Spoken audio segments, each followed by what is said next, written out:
시장 골목 끝자락 반듯한 간판 하나가 늘 밝게 빛나고 있었습니다. 황금 올리브 치킨이니 처갓집 양념치킨 같은 화려한 프랜차이즈 간판은 아니었지만 만순의 치킨이라는 소박한 간판은 이 시장의 랜드마크나 다름없었습니다. 사장님, 오늘도 치킨 2마리요. 네, 잠시만 기다리세요. 갓 튀긴 걸로 바로 해드릴게요. 최만수 씨는 프라이어 앞에서 익숙한 손놀림으로 치킨을 튀기고 있었습니다. 기름이 튀어 생긴 작은 화상. 자국들이 가득한 그의 팔뚝은 20년이 넘는 세월 동안 이 자리를 지켜온 증거였습니다. 프랜차이즈 치킨집들이 주변에 하나둘 생겨날 때마다 사람들은 걱정했습니다. 만수 씨, 이제 장사 어떡하려고. 프랜차이즈가 장악하는 세상인데. 하지만 만수 씨는 묵묵히 자신만의 비법을 고수했습니다. 매일 새벽 시장에서 신선한 닭을 고르는 일부터 12시간 이상 숙성시키는 양념과 반죽 비법까지 그가 고집스럽게 지켜온 원칙들은 결코 허투루 만들어진 것이 아니었습니다. 이 맛이면 프랜차이즈고 뭐고 걱정 없겠어요. 만순의 치킨 맛은 20년 전이나 지금이나 한결같아. 이런 맛은 어디 가도 못 찾아. 단골 손님들의 말처럼 만수 씨의 치킨은 특별했습니다. 겉은 바삭하면서도 속은 부드럽고 육즙이 가득한 치킨은 시장을 찾는 모든 이의 입맛을 사로잡았습니다. 특히 만수 씨만의 특제 양념치킨은 이미 이 동네에서 전설이 되어 있었죠. 비결이 뭐예요, 사장님? 비결은 딱 하나예요. 정성이죠. 만수 씨는 늘 이렇게 답했습니다. 하지만 그의 정성에는 특별한 이유가 있었습니다. 바로 딸 지영이었습니다. 이야기를 계속하기 전에 구독과 좋아요 꾹 눌러주시고 매일 배달되는 사연 들어보세요. 알림 설정까지 해두시면 이야기가 올라오자마자 들으실 수 있답니다. 그럼 다시 이어가 보겠습니다.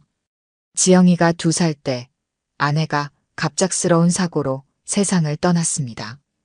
그때부터 만수 씨의 인생은 오직 딸을 위한 것이 되었습니다. 어린 딸을 데리고 치킨집을 시작했을 때 주변에서는 걱정이 많았습니다.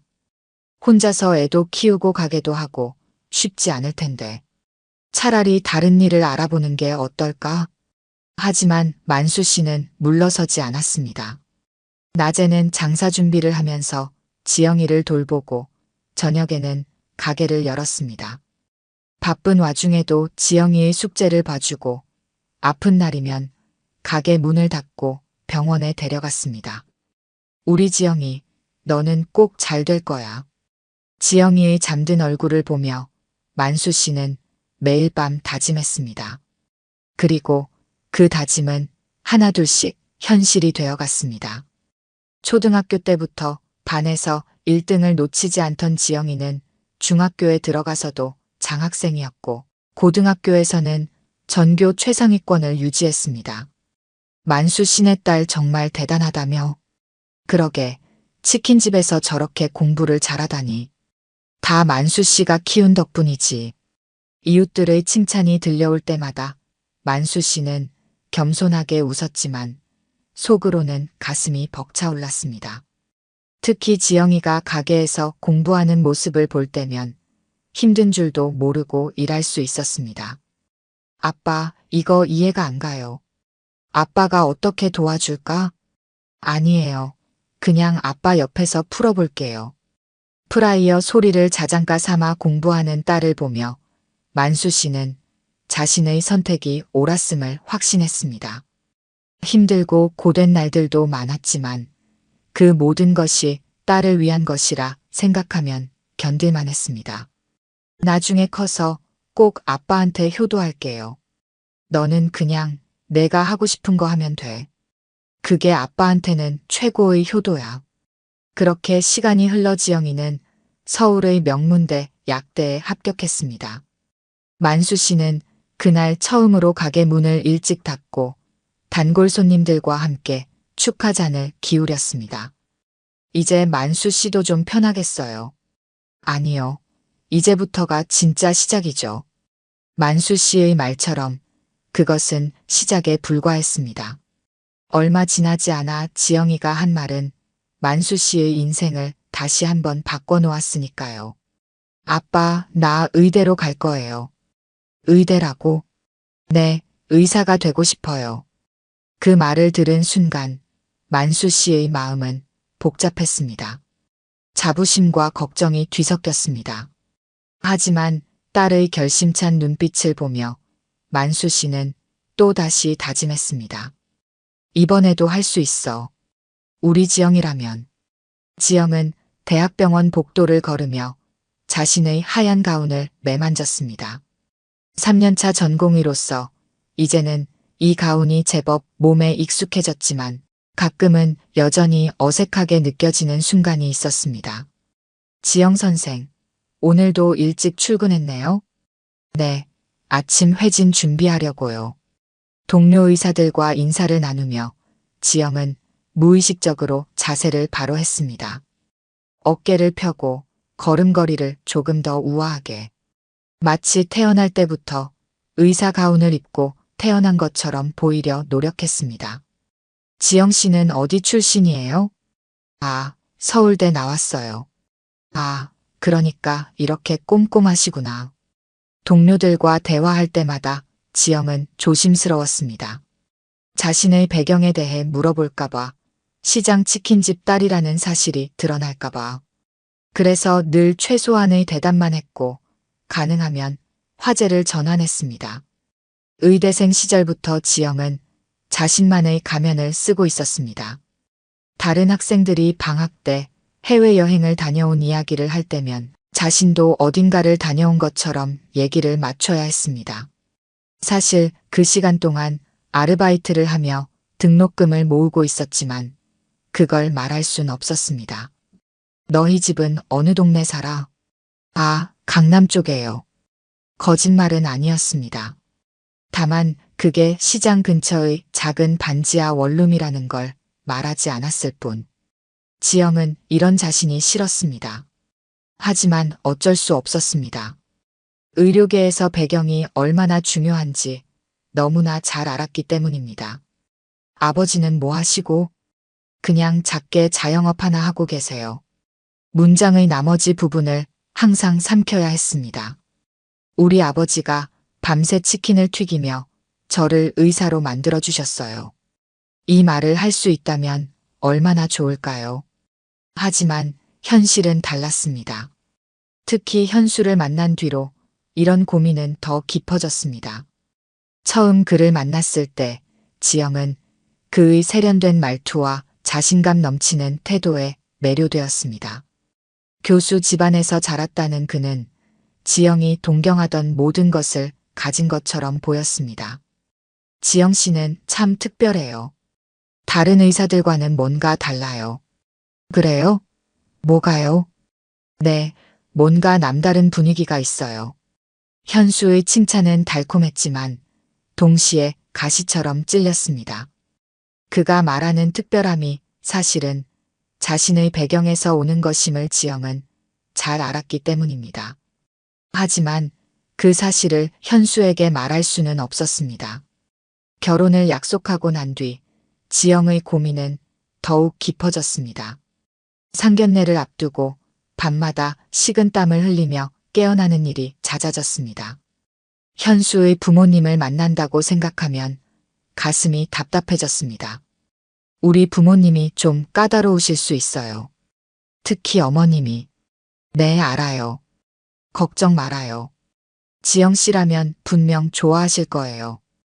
현수의 위로가 오히려 지영을 더 불안하게 만들었습니다. 그는 지영의 진짜 모습을 모르니까요.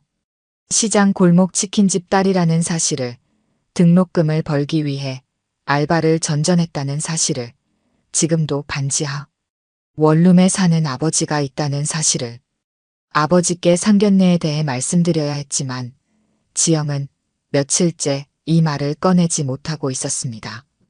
아버지의 일터인 치킨집 앞을 서성이다가 그냥 돌아서기를 반복했습니다. 퇴근길에 들르곤 했던 평소와 달리 이제는 가게 앞에서 발걸음이 떨어지지 않았습니다. 딸, 오늘은 왜 안 들어오고 밖에서만 서성이니? 결국 아버지가 먼저 알아채고 가게 밖으로 나오셨습니다. 기름때 묻은 앞치마를 두르고 계신 아버지의 모습이 갑자기 눈물나게 소중하게 느껴졌습니다. 동시에 이 모습을 현수의 부모님이 보게 될 것을 생각하니 가슴이 덜컥 내려앉았습니다. 아빠, 제가 결혼하려고 해요. 떨리는 목소리로 말을 꺼내자 아버지의 얼굴에 환한 미소가 번졌습니다. 정말? 우리 딸이? 어떤 사람인데? 같은 병원에 있는 사람이니? 예상치 못한 아버지의 기쁜 반응에 지영은 더욱 괴로워졌습니다. 이렇게 좋아하시는 아버지께 어떻게 상견례에 오지 말아달라는 말을 할 수 있을까요? 네, 동료 의사예요. 현수라고 교수님 아들이에요. 아이고, 우리 딸 큰 집안으로 시집 가는구나. 그래, 잘 됐다. 네가 고생했으니 좋은 데로 시집 가야지. 아버지의 순수한 기쁨이 지영의 마음을 더욱 무겁게 했습니다. 현수의 집안은 대대로 교수 집안이라고 알고 있었습니다. 처음 현수를 만났을 때 그의 세련된 말투와 교양 있는 태도는 지영에게 완벽한 신사로 보였습니다. 결혼하면 강남에 새 집도 구하고 유학도 다녀올 거예요. 지영 씨가 원하는 건 뭐든 해줄 수 있어요. 현수의 말은 지영에게 달콤한 약속으로 들렸습니다. 어쩌면 이 결혼을 통해 자신의 콤플렉스에서 벗어날 수 있을지도 모른다는 생각이 들었습니다. 하지만 그 기대는 곧 현실의 벽에 부딪혔습니다. 그나저나 상견례는 어디서 할 거니? 아빠가 좋은 양복이라도 하나 맞춰야겠다. 아직 거기까진 안 정했어요. 지영은 말을 멈췄습니다. 목구멍까지 차오르는 죄책감을 삼키며 결국 그날도 차마 하지 못할 말을 다시 삼켜야 했습니다. 병원으로 돌아가는 길, 지영은 자신의 모순된 감정과 싸워야 했습니다. 한편으로는 아버지를 너무나 사랑하고 감사했지만 다른 한편으로는 현수의 집안에 어울리는 예비 신부가 되고 싶었습니다. 그렇게 며칠이 더 지났습니다. 상견례 날짜는 점점 가까워지는데 지영은 여전히 아버지께 말씀드리지 못하고 있었습니다. 그러던 어느 날 현수와의 대화가 지영의 마음을 결정적으로 흔들어 놓았습니다. 지영 씨 부모님은 어떤 일을 하시나요? 아, 그게 작은 사업을 하세요.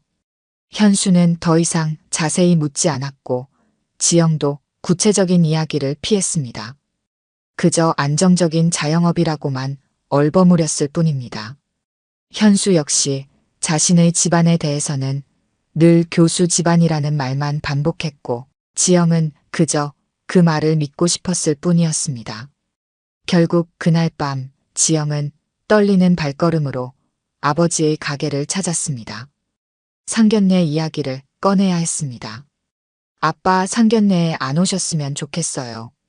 치킨 집안에 가득 퍼져 있던 튀김 냄새가 순간 무겁게 가라앉았습니다. 만수 씨의 손에 들려있던 국자가 미세하게 떨렸습니다. 뭐라고? 하나뿐인 딸 결혼인데 내가 빠지라고? 그냥 아빠까지 오시면 제가 신경이 너무 쓰일 것 같아서요. 제가 다 알아서 할 테니까요. 딸의 말은 만수 씨의 심장을 송곳으로 찌르는 것 같았습니다. 기름때 묻은 손으로 매일 밤 치킨을 튀기며 딸의 성공을 꿈꿨던 그 모든 시간이 한순간에 허물어지는 듯 했습니다. 혹시 내가 부끄럽냐? 너 그 집안 사람들 앞에서 내가 창피해서 그래. 제가 언제 그런 말을 했다고 그러세요. 그냥 제가 신경이 쓰여서 그렇다니까요. 딸은 애써 부정하려 했지만 신경이 쓰인다는 말은 만수 씨의 가슴에 비수처럼 꽂혔습니다. 그동안 딸을 위해 모든 것을 바쳐온 자신의 모습이 순간 초라하게 느껴졌습니다. 지영은 그날 이후로 가게에 나타나지 않았습니다. 평소라면 퇴근길에 들러 아버지가 튀겨주는 치킨을 먹고 갔을 텐데 이제는 그마저도 피하는 듯 했습니다. 만수 씨는 매일 밤 가게 문을 닫은 뒤 옷장 앞에 서서 한참을 생각했습니다. 작업복 묻은 기름때를 아무리 빨아도 지워지지 않는 것처럼 자신의 모습이 딸에게는 지울 수 없는 부끄러움이 된 걸까요? 결국 만수 씨는 적금 하나를 해지했습니다. 원래는 딸의 결혼자금으로 쓰려고 모아둔 돈이었지만 지금은 그보다 더 중요한 일이 생겼다고 생각했습니다. 처음으로 양복점을 찾았습니다. 손님, 이쪽 원단은 고급 수입 원단입니다. 가격대가 있지만 품이 있어 보이시고 점원의 설명을 들으며 만수 씨는 고개를 끄덕였습니다. 가격은 부담스러웠지만 딸의 상견례에서만큼은 초라해 보이고 싶지 않았습니다. 넥타이는 이 색상이 양복이랑 잘 어울리실 것 같은데요. 그래요? 그럼 그걸로 할게요. 수십 년간 작업복만 입어온 만수 씨에게 양복을 고르는 일은 낯선 도전이었습니다. 하지만 거울 앞에 서서 양복을 입어보는 순간 그의 눈이 반짝였습니다. 마치 다른 사람이 된 것 같았습니다. 아버님, 이렇게 입으시니까 정말 품이 있으세요. 점원의 칭찬에 만수 씨는 쑥스러운 듯 웃었습니다. 하지만 속으로는 이 정도면 딸이 부끄러워하지 않겠지 하는 생각을 했습니다. 양복을 맞추고 나오는 길에 만수 씨는 미용실에도 들렀습니다. 늘 가게 근처 3,000원짜리 이발소만 다니다가 처음으로 정식 미용실을 찾은 것입니다. 손님, 머리는 어떻게 해드릴까요? 딸 상견례가 있어서요. 좀 단정하게 해주세요. 미용사는 만수 씨의 머리를 감기며 이런저런 이야기를 건넸습니다. 딸이 의사라는 걸 자랑스럽게 말하는 만수 씨의 눈에는 행복이 가득했습니다. 와, 따님이 의사시라니 대단하시네요. 분명 좋은 분 만나셨을 거예요. 미용사의 말에 만수 씨는 잠시 생각에 잠겼습니다. 좋은 사람을 만났다고 하는데 왜 딸은 자신을 숨기려 하는 걸까요? 거울 속에 비친 자신의 모습을 바라보며 만수 씨는 마음을 다잡았습니다. 내 딸이 부끄러워하지 않게 떳떳하게 서 있어야지. 상견례 날짜는 점점 다가왔습니다. 만수 씨는 매일 밤 양복을 꺼내 걸어두고 넥타이 매는 연습을 했습니다. 유튜브를 보며 예의 바른 인사말도 연습했고 식사 예절도 찾아보았습니다. 하지만 그 모든 준비가 무색하게도 상견례 전날 밤 딸이 다시 가게를 찾아왔습니다. 이번에는 더욱 단호한 목소리로 말했습니다. 아빠, 제발 내일 오지 마세요. 부탁드려요. 만수 씨는 말없이 딸을 바라보았습니다.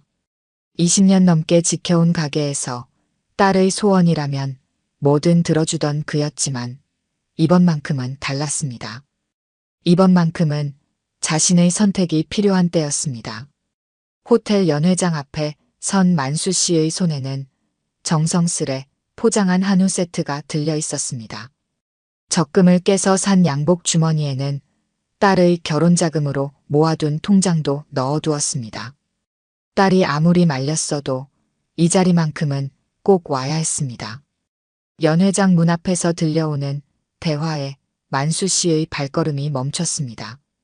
딸이 결국 자신의 정체를 고백했나 봅니다. 시장통 치킨집이라니 우리 현수가 이제 어디 가서 얼굴을 들고 다닐까요? 현수 어머니의 목소리였습니다. 그러게 말입니다. 처음부터 이런 줄 알았다면 애초에 만나지도 않았을 텐데. 현수 아버지의 목소리에는 분노가 가득했습니다. 여보, 진정하세요. 지금은 그런 말씀하실 때가. 아니, 말이 되는 소리를 하시오. 체면이 있지 않소? 우리가 얼마나 채통 있는 집안인데. 만수 씨는 문 밖에서 주먹을 꽉 쥐었습니다. 그때 현수의 목소리가 들렸습니다. 어머니, 아버지. 제가 잘할 수 있습니다. 지영 씨는 의사고 저희 병원에서도 인정받는. 현수야, 내가 아직도 모르는구나. 내 아버님이 교수직에서 면직된 게 몇 년이야. 그 빚더미를 내가 어떻게 감당할 거니? 순간 연 회장이 조용해졌습니다. 아니, 왜 이제 와서 그런 말을 해? 현수 아버지의 목소리가 떨렸습니다. 말이 나온 김에 다 털어놓죠. 우리 현수, 내가 그렇게 으스대고 다니는 교수 집안도 이제는 끝났어. 시간 강사 자리마저 잃고 빚쟁이들은 매일 문 앞에 와서 들쑤시고 만수 씨는 더는 듣고 있을 수가 없었습니다. 문을 열고 들어섰습니다. 방 안의 공기가 순식간에 얼어붙었습니다. 지영은 창백한 얼굴로 자리에서 일어났고 현수와 그의 부모는 당황한 기색이 역력했습니다. 제가 그 시장 치킨집 주인입니다. 우리 가게에서 파는 치킨은 한 마리에 18,000원입니다. 만수 씨가 입을 열었습니다. 20년 넘게 같은 가격으로 팔았죠. 물가가 오르고 재료값이 뛰어도 단골 손님들 생각해서 올리지 않았습니다. 그래서 흔히 말하는 돈은 많이 못 벌었을 겁니다. 잠시 숨을 고른 만수 씨는 양복 주머니에서 통장을 꺼냈습니다. 하지만 적어도 제 딸 결혼 자금은 모아뒀습니다. 매일 치킨을 튀기면서 한 푼, 두 푼 모았습니다. 허례허식 없이 정직하게 번 돈입니다. 남한테 빚도 없고 숨길 것도 없습니다. 이게 제가 치킨을 팔아서 모은 돈입니다. 현수의 부모는 창백한 얼굴로 고개를 숙였습니다. 그들의 허세와 거짓말이 순식간에 무너져 내렸습니다. 지영은 아버지를 바라보며 눈물을 흘렸습니다. 부끄러워해야 할 사람이 누구였는지 이제야 깨달은 듯 했습니다. 현수의 부모는 창백한 얼굴로 서로를 바라보았습니다. 방금 전까지 치킨집 운운하며 멸시하던 그들의 모습은 온데간데 없었습니다. 만수 씨가 딸을 불렀습니다. 지영아, 이제 가자. 거짓말로 시작하는 혼사는 의미가 없다. 지영은 천천히 일어났습니다. 그동안 자신이 부끄러워했던 아버지의 진심과 겉만, 번지르르 했던 현수 가족의 현실이 너무나 대비되는 순간이었습니다. 연 회장을 나서는 두 사람의 뒷모습은 그 어느 때보다 당당해 보였습니다. 치킨집 아버지와 의사 딸이라는 수식어는 더 이상 부끄러움이 아닌 자부심이 되어 있었습니다. 상견례가 무산된 그날 밤 시장은 평소보다 일찍 문을 닫았습니다. 평생 처음으로 만수 씨는 가게 문을 내리자마자 소주 한 병을 땄습니다.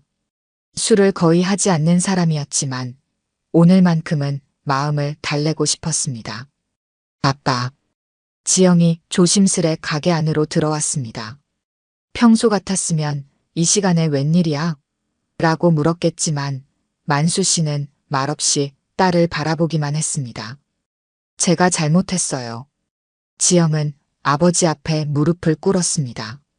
하얀 블라우스가 먼지 묻은 바닥에 닿았지만 개의치 않는 듯 했습니다. 이제야 알겠어요. 제가 얼마나 어리석었는지, 아빠의 사랑이 얼마나 크고 값진 것이었는지도 몰랐어요. 그저 남들의 시선이 두려워서 아빠를 숨기려고만 했어요. 만수 씨는 소주잔을 내려놓았습니다. 딸의 눈가에 맺힌 눈물이 형광등 불빛에 반짝였습니다. 제가 부끄러워했던 이 가게가 사실은 제 인생의 뿌리였던 거예요. 아빠가 여기서 흘리신 땀방울 하나하나가 저를 만든 거였는데.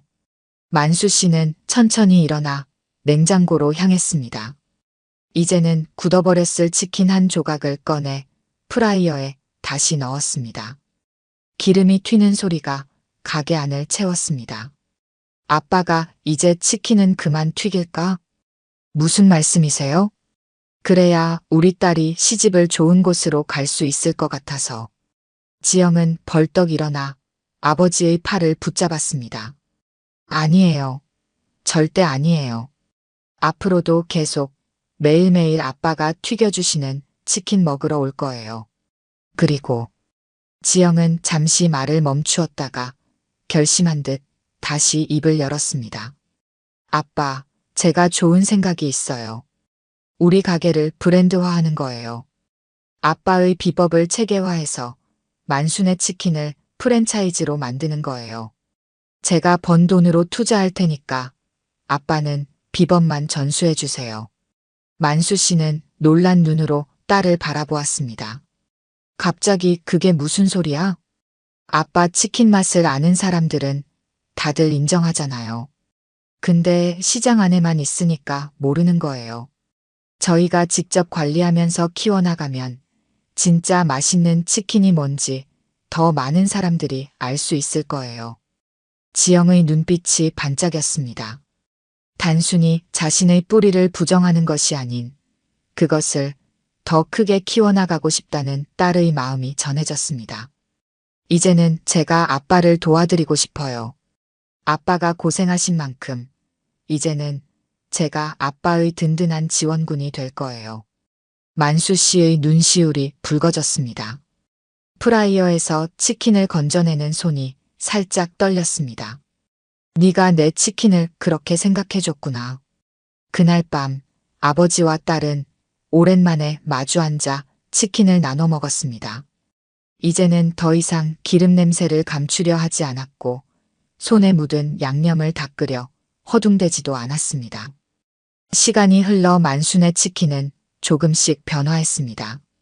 시장 안에서 20년 넘게 한자리를 지키던 가게는 이제 근처 대학가에도 분점이 생겼고 입소문을 타고 인근 지역에서도 문의가 오기 시작했습니다.